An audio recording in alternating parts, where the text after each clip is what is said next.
पिला माने केमती अच्छो समस्ते आशा करछि समस्ते भलरे थिबो। आजिर विज्ञान क्लास को तुम समस्त को स्वागत। पूर्व क्लास रे आमे कोन पढ़िथिले सूचक भाव रे गोलाप फूल नाही कि सेतरे आमे कोन करथिले गोलाप फूलर पाखुडा को आमे संग्रह करिकि सेथरु गोलाप रस प्रस्तुत करथिले। तापरे कोन करथिले विभिन्न प्रकार अम्लीय क्षारीय द्रवण रे से सूचक को प्रयोग करिकि आमे परीक्षण करथिले ना। आ से परीक्षण रो कोन आमे देखिथिले जे अम्लीय द्रवण रे गोलाप सूचक केउ रंग रे परिणत हेउतला लाल रंग नहीं कि आ क्षारकीय द्रवण रे सबुज रंग। Very good. ताले आज आस आओ एक नुआ सूचक कथा पढ़िबा हैला। तेबे से सूचक कथा आरंभ पूर्वरु मते तुम माने कहिलो ए रुमाल रे हळदी दाग लागि जाईछि ना। अच्छा आकु सफा करिया पई कोन करिवि साबुन बा सर्फ पानी धोई देबी नहीं कि ताल सफा हो जिवो। हो सेटा भी करिकि देखिया। मु किछि सर्फ पानी पकेइली देखिलो सफा हैला कि से तो आवरी लाल रंग हो गला ना। ताहले काहे कि लाल हैला टिए भाबिलो।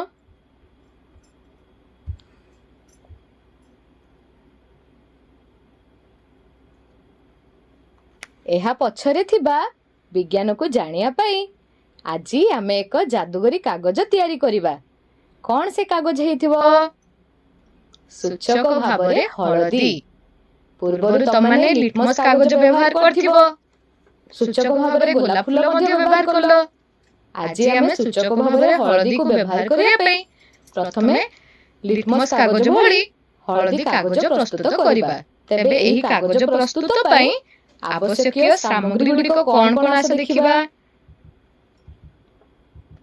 इछि हळदी गुंड नबा एक चटका पात्र बा पेट्री डिश नबा पानी नबा फिल्टर कागज नबा साबुन गुंड बा सर्फ गुंड नबा लेंबू रस नबा चूनो पानी विनेगार नबा खाइबा सोडा नबा आउ अळा रस नबा।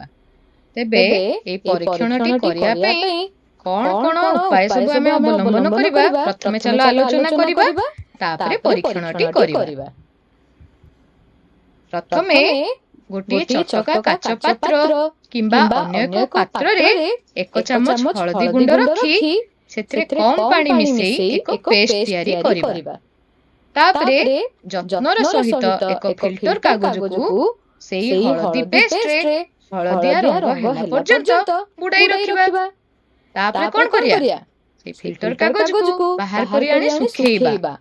आउ सेई हळदिया फिल्टर कागज को पुनी छोट छोट खंड रे परिणत करिबा। जो छोट छोट कागज पाइलो सेटा होची हळदी कागज। से कागज को व्यवहार करी आमे पदार्थर अम्लीय बा क्षारीय प्रकृति विषय रे जानिबा। ताहले आसो पिला माने सेई हळदिया कागज प्रस्तुत करिबा ना। हां आसो प्रस्तुत करिबा। पिला माने देखो एठी मु गोटे काच पात्र बा पेट्री डिश नेछि फिल्टर कागज आ एठी मोर पानी नेछि। तो प्रथमे आसो आगो हळदीर पेस्ट को प्रस्तुत करिबा। ए पेट्री डिश रे मु जो हळदी गुंड रखिथिली ताकू प्रथमे ढाली देली किछि पानी मिसेई प्रथमे पेस्ट को प्रस्तुत करिवि।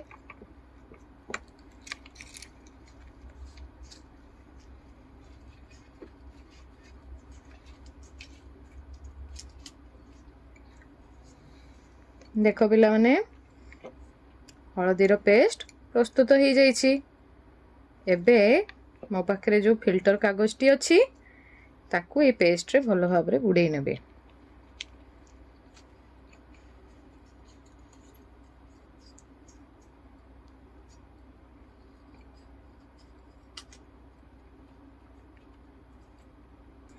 ताकू देखो भलो भाव रे बुडै नै सरला परे आकु किछि समय सुखिया पे छाड़िया। से सुखु थाउ से समय किछि आमे सावधानता विषय रे जानिया पिला माने। जेतले କୌଣସି ବି ପରୀକ୍ଷଣ କରାଯାଏ। ପରୀକ୍ଷା କରିବା ସମୟରେ ଯେଉଁ ସବୁ ରାସାୟନିକ ପଦାର୍ଥ ଆମେ ବ୍ୟବହାର କରିବା, ଯଥା ଲେମ୍ବୁ ରସ, ସାବୁନ ପାଣି ଇତ୍ୟାଦିକୁ ଆଖିରେ ପଡ଼ିବାକୁ ଦେବା ନାହିଁ। ଆଉ କଣ? କୌଣସି ଜିନିଷକୁ ପାଟିରେ ଦେବା ନାହିଁ କିମ୍ବା ଚାଖିବା ନାହିଁ। ଆଉ ରଙ୍ଗ ପରିବର୍ତ୍ତନକୁ ଭଲ ଭାବରେ ଦେଖିବା ପାଇଁ ପରୀକ୍ଷାଟିକୁ ପର୍ଯ୍ୟାପ୍ତ ଆଲୁଅରେ କରିବା। ଆଉ କଣ ସାବଧାନତା ଅବଲମ୍ବନ କରିବା? ହଳଦୀର ଦାଗ ଅତି ଶୀଘ୍ର ଲାଗିଯାଏ, ତେଣୁ ପରୀକ୍ଷା କରିବା ପୂର୍ବରୁ ସେହି ସ୍ଥାନରେ କିଛି ଖବର କାଗଜ କିମ୍ବା ପ୍ଲାଷ୍ଟିକ ବିଛାଇ ଦେବା। এই ସବୁ ସାବଧାନତା ଦେଲେ ଅବଲମ୍ବନ କରି ତମେ ପରୀକ୍ଷା କରିବା ପୂର୍ବରୁ। ଏବେ ଦେଖ ପିଲାମାନେ, ଫିଲ୍ଟର କାଗଜଟି ଶୁଖି ଯାଇଛି ନାଇଁ କି? ଏବେ ୟାକୁ ଆମେ ଛୋଟ ଛୋଟ ଖଣ୍ଡରେ ପରିଣତ କରିବା, ଯାହାକୁ ବ୍ୟବହାର କରିକି ଆମେ ଅମ୍ଳୀୟ ଆଉ କ୍ଷାରକୀୟ ସୂଚକର ଧାରଣା ପାଇବା।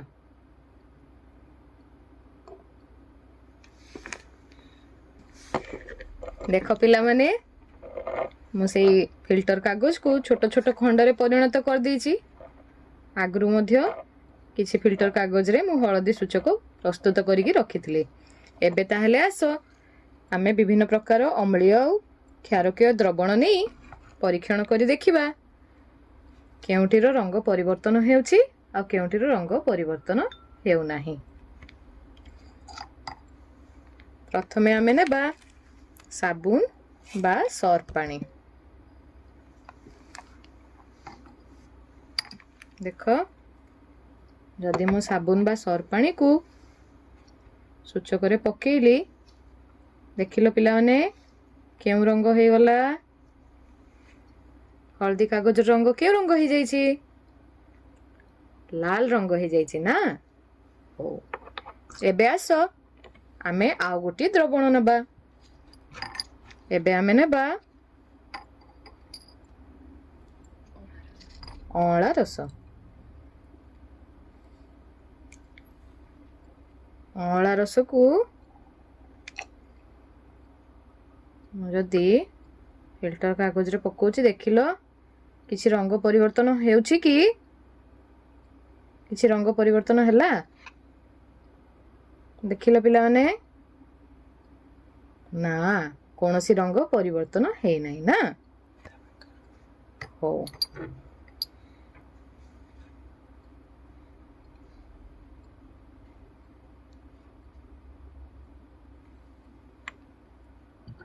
ଏବେ ପିଲାମାନେ ଆମେ ନେବା ଖାଇବା ସୋଢା।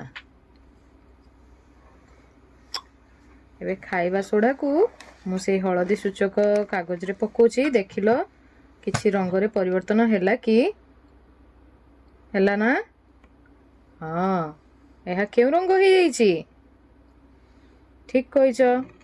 ଦେଖ ପିଲାମାନେ, ଧୀରେ ଧୀରେ ସୂଚକର ରଙ୍ଗ କେଉଁ ରଙ୍ଗରେ ପରିବର୍ତ୍ତନ ହେଲା? ଧୀରେ ଧୀରେ ଲାଲ ରଙ୍ଗକୁ ପରିବର୍ତ୍ତନ ହେଉଛି ନା? ହଁ, ଏବେ ଆସ ଆମେ ଆଉ ଗୋଟିଏ ଦ୍ରବଣ ନେବା। ଆସ ପିଲାମାନେ, ଏବେ ଆମେ ଆଉ ଏକ ଦ୍ରବଣ ନେବା। ମୁଁ ନେଇଛି ଏବେ ଲେମ୍ବୁ ରସ। ଦେଖ, ଲେମ୍ବୁ ରସ ପକେଇକି ମୁଁ ସୂଚକରେ ଦେଖଉଛି। ହେଲା, ଦେଖିଲ କିଛି ରଙ୍ଗ ପରିବର୍ତ୍ତନ ହେଉଛି? ହେଉଛି କି? ଦେଖିଲ ପିଲାମାନେ, କିଛି ରଙ୍ଗ ପରିବର୍ତ୍ତନ ହେଲା? ହେଇନି ନା? ହଉ,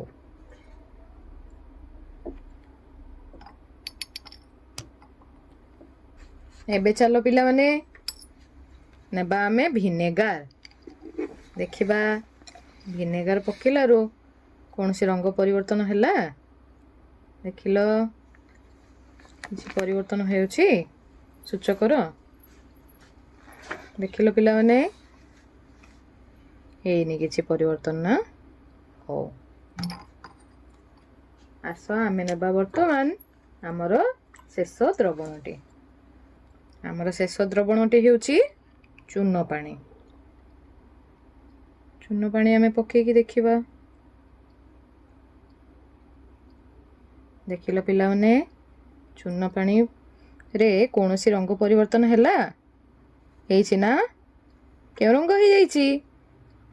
ଲାଲ ରଙ୍ଗ ହେଇଯାଇଛି ନାଇଁ କି? ଠିକ କହିଛ। ତାହେଲେ ମୁଁ ଯେଉଁ 6ଟି ଦ୍ରବଣ ନେଇଥିଲି ସେଇ ଦ୍ରବଣ ପକେଇ ସାରିଲା ପରେ ଦେଖିଲ ଏଇ 6ଟି କାଗଜରେ କିଛି କିଛି ରଙ୍ଗ ପରିବର୍ତ୍ତନ ହେଇଛି ଆଉ କିଛି କିଛିର ରଙ୍ଗ ପରିବର୍ତ୍ତନ ହେଇନାହିଁ ନା। ମୁଁ ଯେତେବେଳେ କ୍ଷାରିଆ ଦ୍ରବଣରେ ପ୍ରୟୋଗ କଲି ସେଗୁଡ଼ିକ କେଉଁ ରଙ୍ଗ ହେଇଯାଇଛି? ଲାଲ ରଙ୍ଗ ହେଇଯାଇଛି।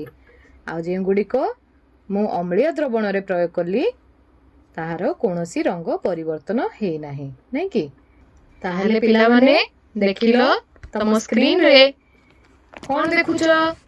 ଯେତେବେଳେ ଲେମ୍ବୁ ରସ ଏବଂ ଅନ୍ୟାନ୍ୟ ଅମ୍ଳୀୟ ଦ୍ରବଣ ଆମେ ପ୍ରୟୋଗ କଲେ ହଳଦୀ ସୂଚକର ରଙ୍ଗ କିଛି ପରିବର୍ତ୍ତନ ହେଲା ନାହିଁ। କିନ୍ତୁ ଯେତେବେଳେ ଆମେ ସାବୁନ ପାଣି ବା ସର୍ଫ ପାଣି ବା ଅନ୍ୟାନ୍ୟ କ୍ଷାରୀୟ ଦ୍ରବଣ ପ୍ରୟୋଗ କଲେ ତାହା ନାଲି ବାଦାମୀ ରଙ୍ଗ ପରିବର୍ତ୍ତନ ହେଇ ଆସିଲା, ନାଇଁ କି? ସେମ୍ ଯାହା ଆମେ ଲିଟମସ୍ କାଗଜ ଭଳିଆ ଆମେ ଯୋଉ ହଳଦୀ ସୂଚକ କାଗଜ ବ୍ୟବହାର କଲେ ସେଇଟା ମଧ୍ୟ ଆମେ ଦେଖିଲେ ଯେ ଅମ୍ଳୀୟ ଦ୍ରବଣରେ ପ୍ରଶମିତ ଅବସ୍ଥାରେ କୌଣସି ପରିବର୍ତ୍ତନ ହେଉନାହିଁ ଆଉ କ୍ଷାରୀୟ ଦ୍ରବଣରେ ତାହା ଲାଲ ବାଦାମୀ ରଙ୍ଗରେ ପରିବର୍ତ୍ତନ ହେଇଯାଉଛି। ତାହେଲେ ଆସ ପିଲାମାନେ ଆମେ ତମ ବହିର ସାରଣୀଟିକୁ ଆଲୋଚନା କରିବା। ଆମେ 6ଟି ଦ୍ରବଣ ନେଇଥିଲେ। କଣ କଣ ନେଇଥିଲେ? ଲେମ୍ବୁ ରସ ନେଇଥିଲେ, ସାବୁନର ଦ୍ରବଣ ନେଇଥିଲେ, ଅଁଳା ରସ ନେଇଥିଲେ, ଭିନେଗାର ନେଇଥିଲେ, ଚୂନ ପାଣି ନେଇଥିଲେ ଆଉ ଖାଇବା ସୋଢା ନେଇଥିଲେ। ଯେତେବେଳେ ମୁଁ ହଳଦୀ କାଗଜରେ ବୁନ୍ଦାଏ ବୁନ୍ଦାଏ ଡ୍ରପ ପକେଇଲି ସେତେବେଳେ କଣ ଦେଖିଲ? ଲେମ୍ବୁ ରସରେ କଣ ପରିବର୍ତ୍ତନ ହେଲା କି? କିଛି ପରିବର୍ତ୍ତନ ହେଲା ନାହିଁ। ସାବୁନ ଦ୍ରବଣରେ ଲାଲ ରଙ୍ଗ ହେଇଗଲା। ଅଁଳା ରସରେ ସେମିତି କିଛି ପରିବର୍ତ୍ତନ ହେଲା ନାହିଁ। ଭିନେଗାରରେ ମଧ୍ୟ କିଛି ପରିବର୍ତ୍ତନ ହେଲାନି। କିନ୍ତୁ ଚୂନ ପାଣିରେ କେଉଁ ରଙ୍ଗ ହେଇଗଲା? ଲାଲ ରଙ୍ଗ ହେଇଗଲା। ଆଉ ଖାଇବା ସୋଢାରେ ମଧ୍ୟ ଲାଲ ରଙ୍ଗ ହେଇଗଲା। ତାହେଲେ ଏଇ ସାରଣୀକୁ ଦେଖି ତମେ କିଛି ଅନୁମାନ କରିପାରୁଛ? କଣ ଅନୁମାନ କରୁଛ କହିଲ?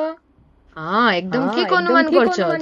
ଯେତେବେଳେ ଆମେ ଅମ୍ଳୀୟ ଦ୍ରବଣରେ ହଳଦୀ ସୂଚକ ବ୍ୟବହାର କଲେ ତାର କୌଣସି ରଙ୍ଗ ପରିବର୍ତ୍ତନ ହେଲା ନାହିଁ। କିନ୍ତୁ କ୍ଷାରୀୟ ଦ୍ରବଣରେ ତାହାର ରଙ୍ଗ କଣ ହେଇଗଲା?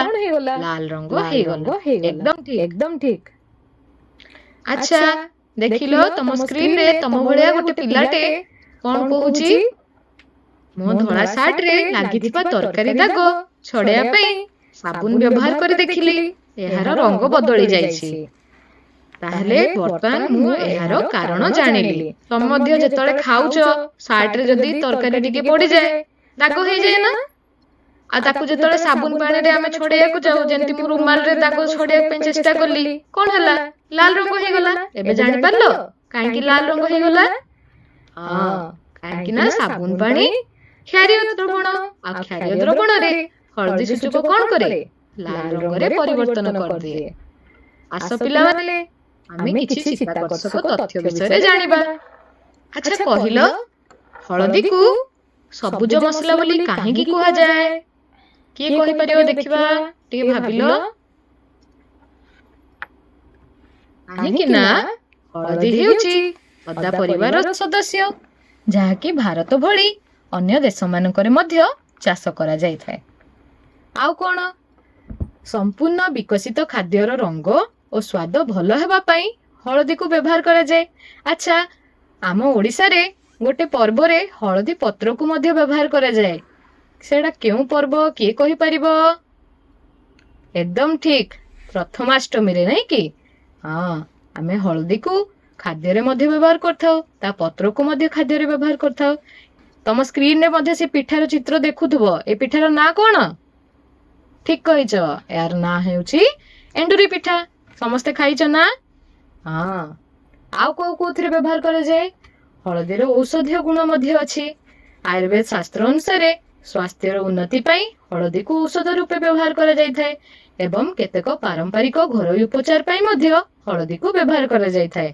କ୍ଷୀରରେ ଯଦି ଆମେ ହଳଦୀ ପକେଇ ପିଉ ତାହେଲେ ତାହା ବହୁତ ସ୍ୱାସ୍ଥ୍ୟକର। ଆଚ୍ଛା, ଦିନେ ଗୁରୁ ପୂର୍ଣ୍ଣିମା ଦିନ ଅଶ୍ୱିନୀ ତା ଗୁରୁଙ୍କୁ କୃତଜ୍ଞତା ଜଣାଇବା ପାଇଁ ଧଳା କାଗଜରେ ଏକ କୃତଜ୍ଞତା ପତ୍ର ତିଆରି କଲା। ହଳଦୀ ପେଷ୍ଟକୁ ଧଳା କାଗଜରେ ଲେପି ଶୁଖାଇଲା। ଆଉ ଓଡ଼ିଆରେ ସେ କାଗଜ ଉପରେ ତମ ବହିର ସାରଣୀ 2.4ର ଦ୍ରବଣ ମଧ୍ୟରୁ ଗୋଟିଏ ଦ୍ରବଣ ନେଇ ନିଜର ବାର୍ତ୍ତା ଲେଖିଲା। ବାର୍ତ୍ତା ଲେଖିବା ପାଇଁ କେଉଁ ଦ୍ରବଣ ବ୍ୟବହାର କରାଯାଇଥିବ ଟିକେ ଭାବିଲ। ହଁ, ଶିକ୍ଷକ ତାର ବୈଜ୍ଞାନିକ ଧାରଣାର ସୃଜନାତ୍ମକ ପ୍ରୟୋଗକୁ ପ୍ରଶଂସା କଲେ। ତେବେ ଆସ ମୁଁ ମଧ୍ୟ ତମକୁ ଗୋଟିଏ ଗ୍ରିଟିଂସ୍ କାର୍ଡ ତିଆରି କରିକି ଦେଖେଇବି।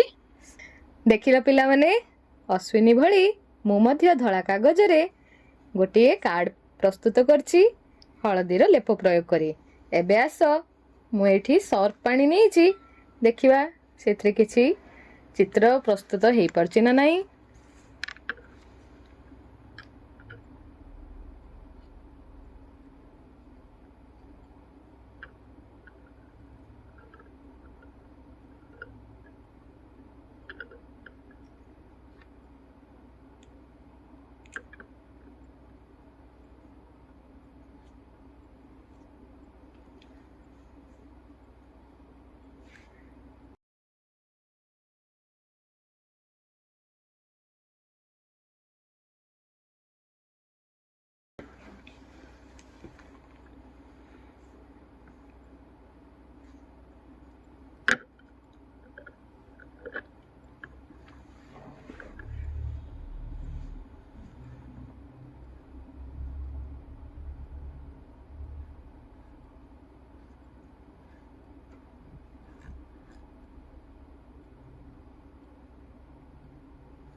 ଦେଖିଲ ପିଲାମାନେ, ଏଇ ହଳଦୀ କାଗଜରେ ମୁଁ ଯେତେବେଳେ ସର୍ଫ ପାଣିକୁ ପ୍ରୟୋଗ କଲି, ଗୋଟିଏ ଛୋଟିଆ ଜନ୍ମଦିନର ଶୁଭେଚ୍ଛା କାର୍ଡ ପ୍ରସ୍ତୁତ ହେଇପାରିଲା ନା?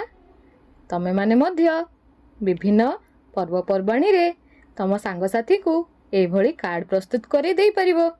ତମମାନେ କରିବ ନା? ହଁ, ଠିକ ଅଛି। ଆସ ତାହେଲେ ପିଲାମାନେ, ଆଜି ଆମେ ଯାହା ପଢିଲେ ସେଗୁଡ଼ିକର ପୁନରାବୃତ୍ତି କରିନେବା। କଣ ସୂଚକ ତାହେଲେ କାହାକୁ କୁହାଯାଏ? ଯେଉଁ ପଦାର୍ଥ ଅନ୍ୟ କୌଣସି ଦ୍ରବଣରେ ପଡ଼ିଲେ ନିଜର ରଙ୍ଗ ବଦଳାଇ ଦିଏ ତାହାକୁ ସୂଚକ କୁହାଯାଏ। ହଳଦୀ କାଗଜ ଉପରେ ସାବୁନ ପାଣି ପକାଇଲେ ତାହା କେଉଁ ରଙ୍ଗ ହେବ? ଠିକ କହିଛ, ତାହା ଲାଲ ରଙ୍ଗ ହେଇଯିବ। ହଳଦୀ ସୂଚକ କେଉଁ ଦ୍ରବଣ ଚିହ୍ନିବାରେ ତାହେଲେ ସାହାଯ୍ୟ କରେ? କ୍ଷାରୀୟ ଦ୍ରବଣ, ନାଇଁ କି?